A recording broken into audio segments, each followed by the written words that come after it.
The direct-to-consumer golf iron market has skyrocketed over the last few years, and I was on Facebook just the other day and found these bad boys for quite a remarkable price. Introducing the brand new, well, they're not so much brand new, but they're brand new to me, Ben Hogan PTX Tour irons. Now, I think it's fair to say these things are an absolute thing of beauty, and we all know just how good Ben Hogan golf clubs used to be. So if you look at the price on screen now, you can get them for around that kind of £600–700 mark, which is almost Takomo money, almost Caley money, almost, dare I say, Costco Kirkland money. So today we're going to test these out on this beautiful golf course, and we're also going to test them in the studio. We're going to talk D2C prices and of course all those numbery good stuff that you like to see. I'm talking ball speed, spin rate, distance, and of course price. Going back to that probably most important number about these golf clubs. So guys, I will not lie to you. I've already done the indoor portion of this video. We've done the numbers, we've tested the irons to see how they perform. Feels fantastic. Let me guess, 203 maybe? I'm not even looking. What is it? It's 203.5. And I must say, you're really not going to want to miss the numbers in this video and of course the on-course playing session, because I think they look fantastic. I think for the price, they could certainly rival the likes of the Caley, the Takomo, and all those new D2C brands that are coming out. And this 4-iron looks incredible. So as we do stagger down the set, you'll see they go from kind of like an MB in the wedges up to a mid cavity, up to a slightly bigger cavity in the long irons. And I think that's essentially what a lot of golfers want. We still have that prestige look about these clubs. We still have a lot of the fantastic looks, and we still have that buttery soft feel which Ben Hogan irons were known for back in the day. That felt remarkable for an opening 4-iron. So guys, do me a favour, get in the comments below, could you see yourself buying, using, and of course gaming these fantastic looking Ben Hogan PTX Tour irons? I could. I was going to finish the segment there, but I really could. And you see, today's a great day to be testing irons like this because it's a little bit cold, a little bit windy. You certainly don't want to be thinning one and really feeling it on the fingers, but we can also test just how good these ball flights can be. And of course, we've been inside to test it for numbers, as we've said. So I actually think one of the big case-in points around this video and around these golf clubs is Ben Hogan kind of owe Takomo, they kind of owe Caley, they owe some of those D2C brands that really took the plunge and decided to bring affordable golf clubs to the masses. And I'm all over that. I think that makes golf so much more accessible to people if you want to buy a new set of golf clubs and you don't necessarily want to be spending that big money. And I think some of the main competitors to these irons could well be a second-hand set of Titleist, a used set of Pings, or of course a second-hand set of Callaways or TaylorMades. Anything that potentially could come around that £600–700 mark. So in these clubs you do get KBS shafts, so you get those premium shafts, you also get a nice set of grips on there as well, and you get those forged heads.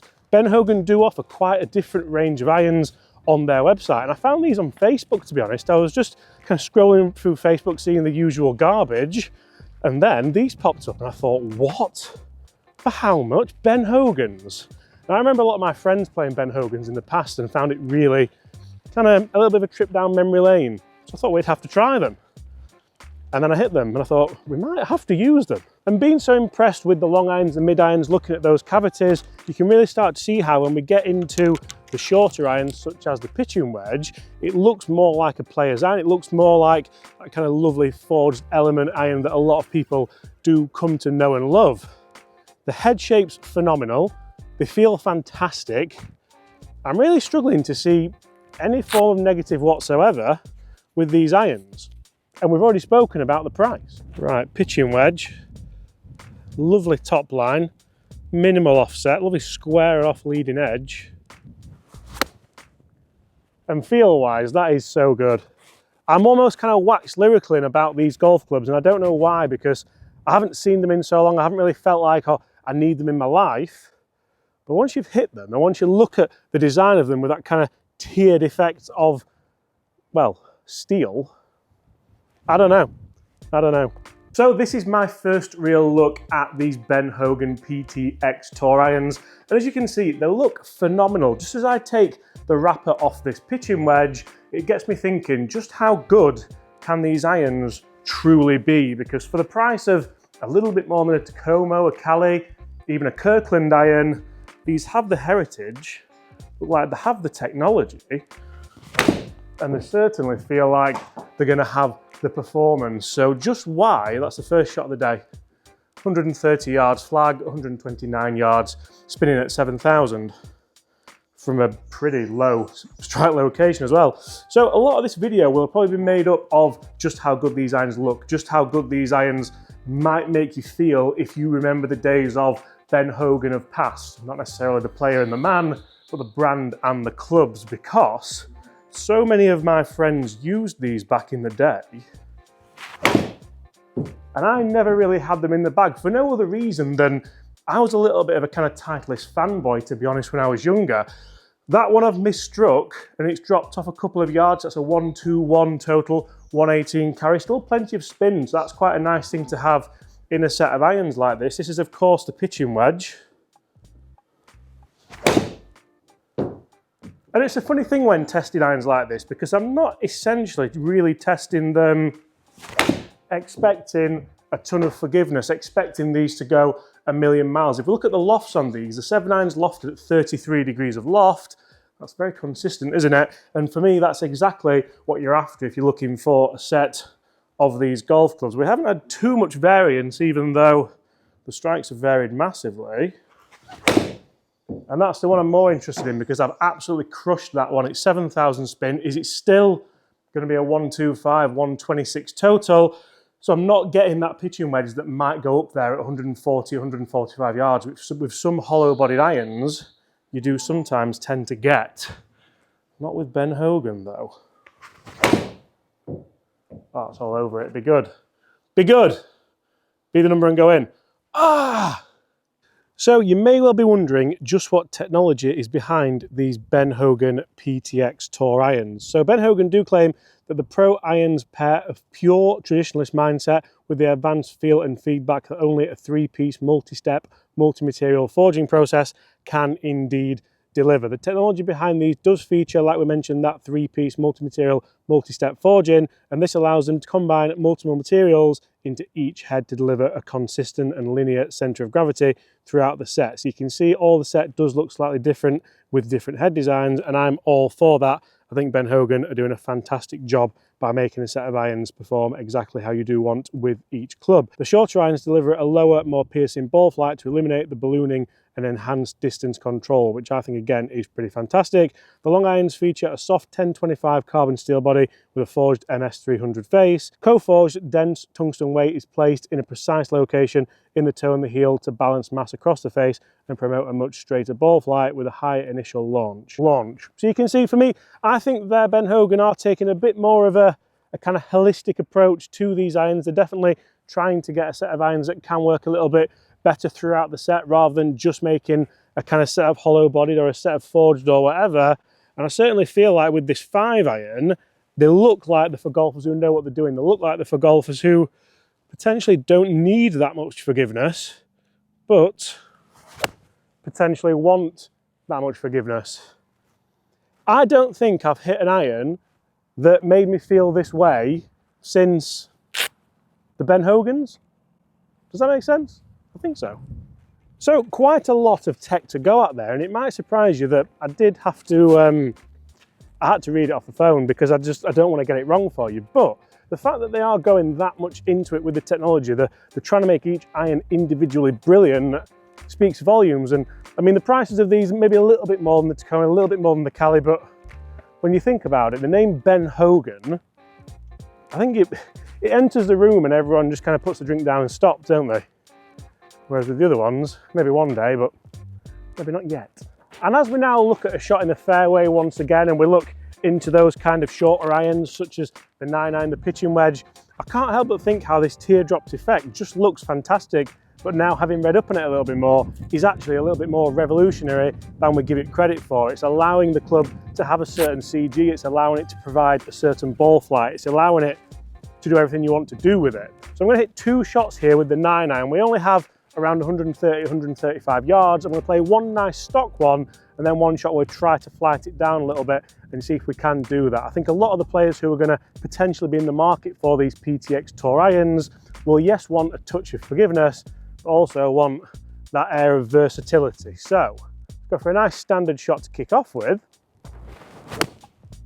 That felt fantastic, and I pulled it just a touch.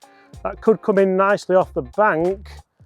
And it's actually gone slightly long. It's okay though, it's come back down the slope. So distance-wise, I don't think we'd necessarily have a problem with these clubs. They also feature a V sole, so that's designed for enhanced turf interaction. I must say, whenever I've been taking divots, it has felt pretty nice. It's felt consistent, which is all you really want now. Lower down, there is a bit of wind up there. That is absolutely unreal. Oh. I can't wait to see how much stopping power that had, because that looked like it nearly went in. Oh dear, they're a pleasure to clean. Right, two pretty good shots in there. The second one was down the flag, but it was a tiny bit long. But you can see we've got some nice stopping power. So that's a shot where I tried to play it down just a little bit off the fairway, and it stopped within a couple of feet. So I'm quite happy with that. And both of them are pretty much the same distance. So I can't say the flag high, but the front to back dispersion's pretty good. So for numbers as we move up through this set, we're now in the 7-iron. As you can see, taking the wrapper off this iron somehow feels a lot nicer than taking wrappers off other golf clubs. I don't know why. You can see the cavity back starts to get a little bit more kind of extended as the set goes on. I've set a green out here at 170, which with a 33-degree lofted 7-iron is probably a good hit for me, to be honest. Straight away, that sound and feels ridiculous. That's spinning at 6,000. And that's still in the air. That's a 171 carry. Fair enough, I pulled it a tiny bit, but the spin rate's held nice and firm. And I'm really happy with how that sounded and felt. So I've cut across that by just a couple of degrees with a square club face. Let's try and just hit a nice squarer one. Of course we are. Oh, they don't go very far out of the hosel. That's actually not been too bad. That's not been bad at all, a 150 shank. And whilst I would really like to discount both those shots, we're not going to, because I think it's really important when looking at an iron like this, how they do perform. Let's have that first swing again. Better. That's a lot better. That's more of a knuckleball I felt, but it's still spinning 6,200. It's on the money when it comes to that kind of 165 distance that I would hope for. And realistically with this 7-iron, it's really starting to get me to think, do you have to spend upwards of £1,000 anymore to get a good set of premium irons? Or are these D2C consumers really coming for the big brands? I think the likes of Takomo, of Caley, of Costco, of all these major brands that are now coming at you D2C might be a little bit worried that Ben Hogan's back on the block, especially with a lovely looking iron like this one. That's a Healy bottomy one. Spin's still there, speed's still there, and it's still carried at like 156, releasing up to 165. I'm really not sure what more we would want from a set of irons. I'm not going to say these are cheap, because they're certainly not cheap, they're certainly not budget, but they're not Callaway money, they're not Ping money, they're not Titleist money, and they're a little bit cooler, if that means anything to you. And one of the big areas I'm interested to see how these clubs perform is around the greens as well. So I've got the pitching wedge here. As you can see, again, it looks fantastic, and on all the shots we've been playing with these, it feels nice and soft as well. Now, you may think that a club feeling soft, having that forged element, is just basically to allow it to feel nice, but actually it can really help in situations like this, where potentially you want to be attacking, you want to get up and down more often than not. You don't really like getting out the sand wedge or the lob wedge, or you know it's not a puttable shot. So your pitching wedge and your 9-iron are actually the clubs that you go for. You can see the distance control there, the accuracy is pretty good. It's a shot I feel comfortable with. I'm striking the ball nicely out the middle of the face, but I know how it's going to react, because it doesn't have that massive hollow-bodied nature, and it's going to have that little bit of spin, that little bit of check and consistency. I was really hoping the fourth time would be a charm there, but again, a huge tick in the box if you're looking for a set of irons that potentially offer everything. So the longest club in the set with these irons is of course the 4-iron. You will pay a little bit extra for that on the website. However, you can still choose shaft makeup, lie angle, length and everything else. I think that's a good thing because a lot of people don't need a 4-iron. A lot of people have no business using a 4-iron. You might just go hybrid instead. A little bit more offset looking down at this than the others, but that felt remarkably soft. So with 4,300 spin, plenty of spin on there. It's carried bang on 200, 201.5 yards, releasing out to that 215 number. That is probably as easy a 4-iron to launch on an OK golf swing that I've ever seen. That's a carbon copy, tiny bit lower spin. This might travel more like 205 in the air. It's 202. So the front to back dispersion is half a yard and the side to side dispersion is a yard with the 4-iron. It might be worth spending that extra little bit of money anyway, you know, because that, as a consistent golf club, feels fantastic. Let me guess, 203 maybe? I'm not even looking. What is it? It's 203.5. Sometimes the golfing gods just throw up an absolute wonder, and I honestly think in the world of D2C irons, these could well be that. Come on. Exactly the same, 4 for 4. Stop. Stop it, Ben Hogan. Ooh, 205.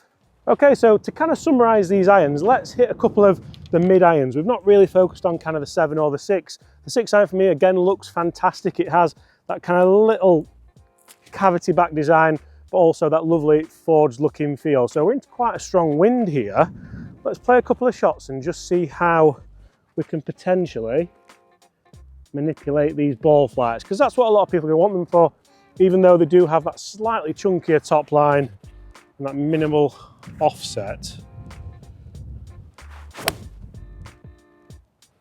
That's as good a shot as you're going to hit there.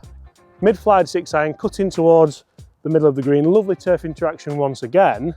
It's ticking all those boxes, just like you've seen throughout this video with the numbers element and the forgiveness and the consistency. And I guess one of the biggest factors that I can say about this club, and one of the biggest positives, is that I don't see these as a good, cheap set of irons. I see them as a good set of irons that I found on Facebook. Right, let's try for a nice mid-flighted draw. It's mid-flighted, it stayed out to the right. Again, felt fantastic. It's almost that nice blend of forgiveness, but also feedback of knowing what the ball's doing, knowing where it's going to go, knowing where you went wrong, in effect. That could be in, that's all over it. Delightful. And as you can see, again, that consistency, that front to back dispersion, and to be honest, even side to side dispersion is very impressive. Okay, I left one over there, but nothing's perfect, is it?